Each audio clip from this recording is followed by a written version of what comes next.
This, Stephanie's notes and draft record, everyone's secrets here. I held back before, but to find the truth and identify the killer, I have no choice but to reveal everything. Dave embezzled $500,000, living in fear. Rick destroyed a colleague's career and family 3 years ago.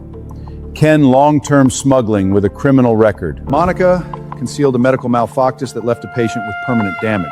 Melinda slept her way to the top, plastic surgery fraud, trashed other actresses. Gertrude, early career decisions caused family losses, covered it up with manipulation. John pretended to be devoted but was always calculating the inheritance. Chris, trapped in a bigamy scandal, her entire life's dignity held hostage by someone else. Stephanie was like a cold mirror, reflecting everyone's ugliness and filth. She held everyone's vulnerability, not to expose them, but to control them. To turn all of you into pawns on her board. She wasn't in a hurry to expose anyone. She was waiting for the dinner party to tear you all down at once, to destroy your reputations, leave you with nothing. Everyone's fear, hatred, despair, all of it is real, all of it undeniable. You want to know the truth? I am so tired of being the good wife. You hate Stephanie more than anyone else. Others lose money, career, reputation. You lose your entire life. You don't understand. For Melida, Monica, and the others, career stains can be washed clean, reputations can be rebuilt, money can be earned again, but I'm different. Marriage is my entire life. I grew up living by rules and dignity. All my life, I followed family etiquette and social circle rules. I managed my marriage seriously, maintained connections, protected the family's face. I thought everything I had was real, my life's foundation. 3 years of marriage. I gave my husband my true heart. I managed the household, helped the family, maintained the social circle. I treated my marriage as my only confidence, my only life value, but in the end, I learned it was all a lie from the beginning. He wanted to destroy the only foundation of my life the moment she exposed my secret. All my persistence, all my dignity, all my hope would completely collapse.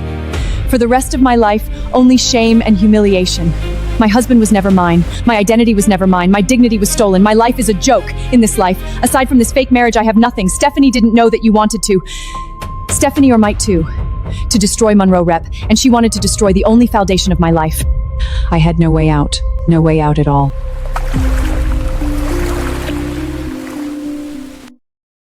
Now I can be sure.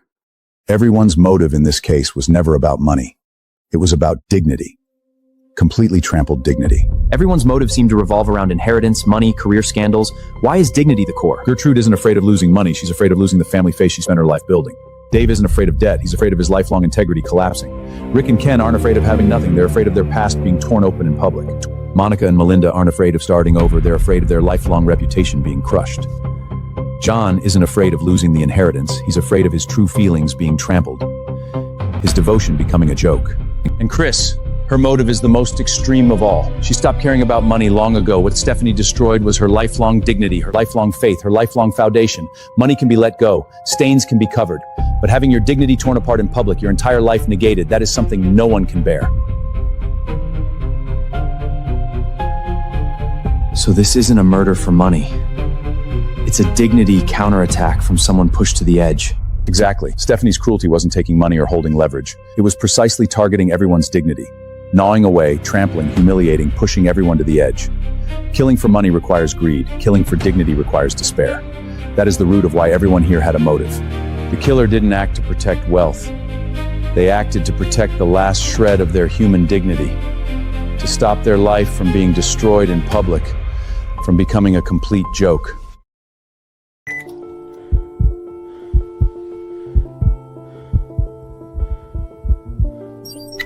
Sir, the fingerprint comparison results on the wooden stick are in. Complete fingerprint left on the surface of the wooden stick. The final match points to Chris. The ridge patterns and node characteristics are completely consistent. No error.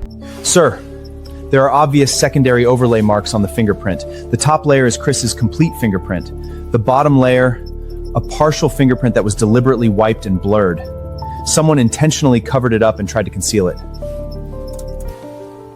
This can't be a coincidence. The real killer touched the weapon first. After the crime, they deliberately wiped off their own fingerprints. Then, through contact or manipulation, they made Chris touch the wooden stick, leaving her complete fingerprint. A perfect frame. This hides their own traces while precisely shifting suspicion. That means the fingerprint pointing to Chris, which seems like solid evidence, is actually the killer's final trap, designed to completely firm Chris is guilty and let themselves escape without a trace. Meticulous methods, vicious intent. The killer understood everyone's relationships and suspicions. They calculated that Chris had the strongest motive, the most fragile emotions, the easiest to convict. So they went the extra step, overlaying the fingerprints twice to complete the final frame. It was actually the most elaborate lie.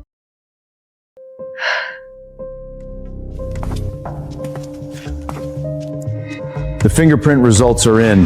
The primary match is Chris. Impossible! Chris cannot be the killer! This report is problematic! Do not argue the fingerprint is real. I did touch that wooden stick. You finally admit it.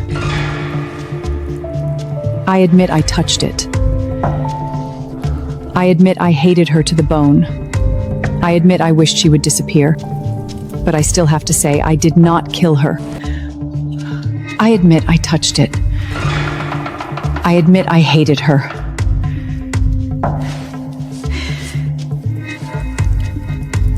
But hatred and touch never equal murder. Since you touched the weapon, why did you deny it before, and why do you admit it now, yet still refuse to confess? Denial is useless. The evidence is there. I touched it. I hated her. Those are facts. But hatred and touch never equal murder.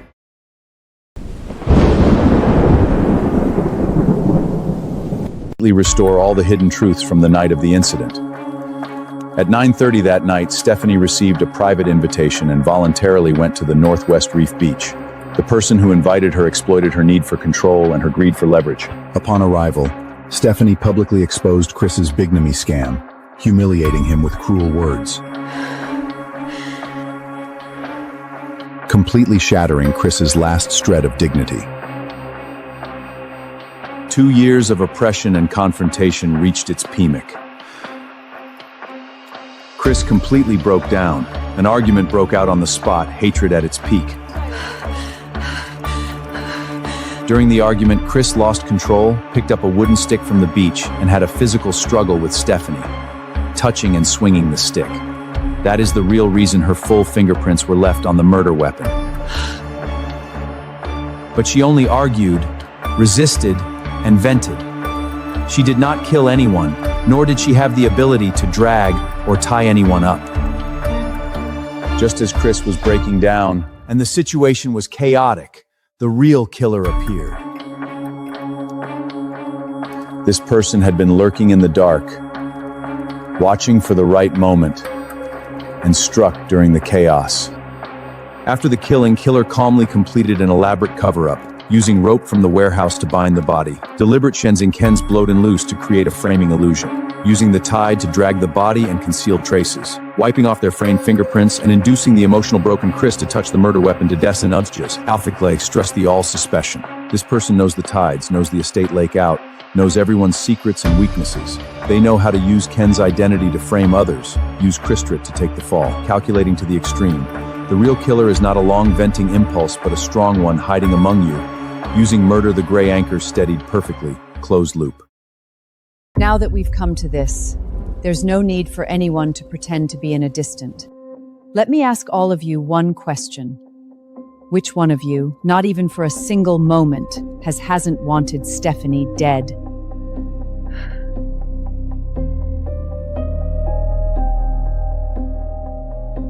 She held all of our secrets over us. She trampled on our dignity. She pushed us to the point of no return. She wanted to destroy our careers, our reputations, our families, our lives. She turned all of us into pawns she controlled, jokes she laughed at. I hated her. And so did all of you. I wanted her gone. And every single one of you, in the dead of night, has had the exact same thought. So, Sheriff, there's no need to keep interrogating everyone one by one, trying to find the single killer.